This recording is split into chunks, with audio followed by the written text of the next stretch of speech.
The new game, Cyberpunk 2077, that's getting all the rave, has reportedly been plagued with bugs and crashes. They literally shipped a live service, always online title. Wait a minute. All right, let's move along to another iconic video game franchise that just celebrated 30 years. That's right. It's time for Mortal Kombat 1. Couldn't keep you waiting on this one. It has been 4 years since MK11, and ever since, Ed Boon and the team at NetherRealm have been hard at work on the most ambitious MK yet that reboots the series into a new era timeline, and it's coming this September. Everyone has been asking, what does it look like? Who's on the roster? How do the new cameo fighters work?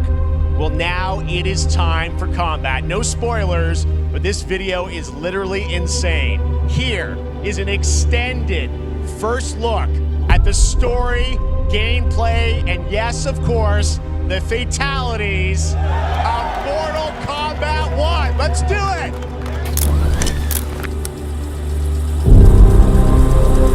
It does seem Mortal Kombat 1 came out so rushed.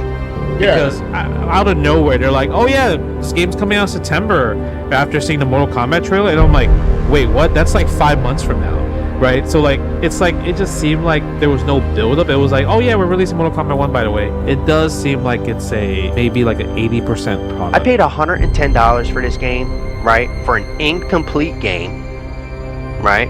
Promised that there's so much content and stuff to do. Which feature would you like to see the most first? We have crossplay that comes in at 76%, ping filter and Wi-Fi filter at 6% and 10%, and then rank play switch from 2 to 3, switch to 2 from 3 at 8%. So this is my thing. If Mortal Kombat 11 had these things already, why don't we have these at launch? Why was the game rushed? Why was it incomplete? Crossplay in 2023? Have you guys played Street Fighter 6 online? The industry standard since MK11 has changed. Now the industry standard is good netcode, it's rollback netcode, it's lobbies, it's this, it's that. The industry standard now is so much more different than what it was when MK11 came out. And this game didn't do anything fucking new. And it's missing basic features that have become standard in NRS games and other games for years. Mortal Kombat, more than any of the other ones, really feels bare bones. It feels like it's not completely finished. It feels like it's just being shipped out so that they can make money. I feel like this game desperately needs another mode. We've been doing the same wacky modifiers since Mortal Kombat 9. We've been doing it since Mortal Kombat 9. That's all they have done in order to really innovate. We are the QA testers at this point for this game. This game was released at the minimal state that it could be released in order to get every single one of us to pay money, and then to use something like 5 days access in order to gouge an extra $40 from people. We have no crossplay, no filters, no lobbies, no online practice mode, no public replays, no friends list, no blacklist, no social hubs. So now we have Golden Joysticks account tweeting, "Congratulations to Mortal Kombat 1, tagging NetherRealm Studios for winning best multiplayer game." How is that possible? I think I've made my point clear. The game just needs more content in order to really fill out the full package. What the fuck is this? How are you walking on the air?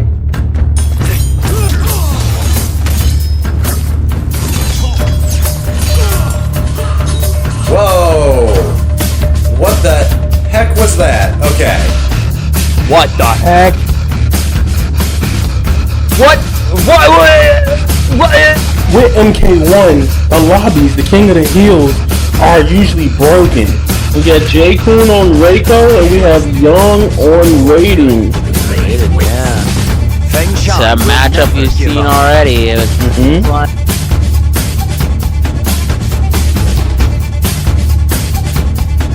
For the Switch version, the heads still come off, so that's good. But then they just float in the air and still track to the lifeless body below them.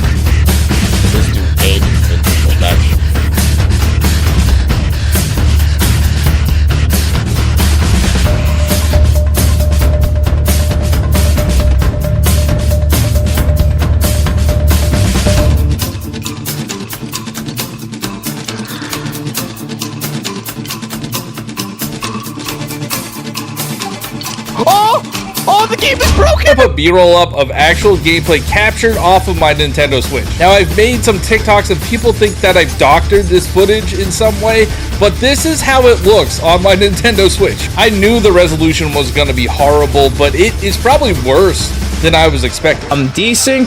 Haven't been able to find one Combat League or public match since launch. Only can do with casual and friends. That sounds disheartening. We already can't play ourselves under the same roof online for 3 months now, and now we can't play Combat League too. So yeah, I haven't been able to play a single fucking match online since I bought this game.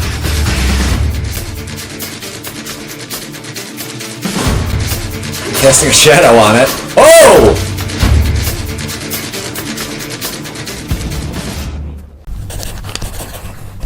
I don't know why they chose this invasions mode. If you watch my Let's Plays of it, they just repeat the same characters over and over again. Maybe Season 2 and 3 are different, but in Season 1, man, it was so repetitive and there was nothing to it. Oh my god, look how many levels there. Oh my god, it's gonna take like an hour. I completed the first season of Invasions in 1.5 days, and I was so freaking tired of it.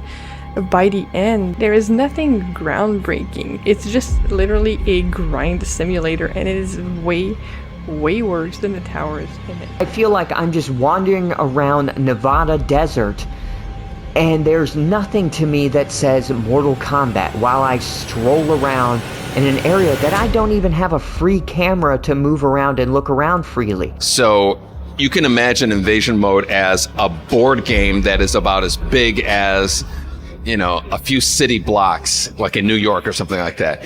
And the player is kind of advancing to the different nodes. Each one contains a challenge or a prize or a treasure chest or a tower that'll come up for a fight.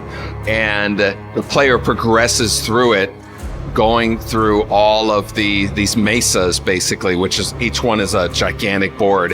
And that is the main place in this game to get rewards, onboard them to the game, get a bunch of rewards, see a cool story play out, and Invasions absolutely checks that box as well. Almost every Invasion board is made up of a series of spaces that have a themed fight assigned to them, like a fight against Reptile on a space called Look to La Luna, or a fight against a superpowered Kung Lao on a space marked Kung Lao. You move around the board conducting an exhausting grind of clearing repetitive battles against enemies that don't put up much of a fight, collecting a slower than usual drip of worthwhile rewards, finding keys to unlock gates, and completing challenges like Test Your Might or survival minigames until you reach the end.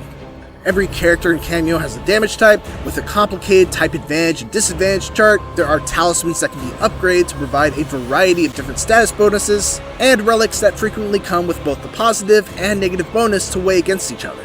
But that's all just a lot of complexity that doesn't really add any value to the actual gameplay. Invasion strings too many of these fights together and expects you to play through them all in order to unlock many of the best cosmetic options for its characters. That turns it into a chore. Yeah! Hey, this is so boring, bro. I'm gonna start complaining again. Yes! Oh my god, finally! Oh, this freaking hobo was holding onto the key. Now we can finally go back. This is so long, man. Finally, bro, we can finally fight this goddamn boss. Invasion mode, Invasion mode is probably one of the worst freaking, like, it's so repetitive and boring. I have some final thoughts here on the Invasion mode. Who pitched this? I would have loved to be in the room when they pitched this. What's the selling point here? What's the point, period? When does the fun arrive? Video will delve deep into the controversial world of microtransactions in the Mortal Kombat franchise, comparing them as well as general pricing and included content to previous entries. Let's actually look at the Dragon Crystal pricing, all in US dollars. So we have 500 Dragon Crystals for a measly $5. That is dripping with sarcasm if you cannot tell. 1,250 Dragon Crystals for $9.99, 2,700 for $19.99, 5,900 for $39.99. Do you remember the pricing in MK11, Phantom? No, I don't. Do you think it was similar or completely different to what we're getting in MK1? I'm presuming that it was pretty similar to what we have in Mortal Kombat 1.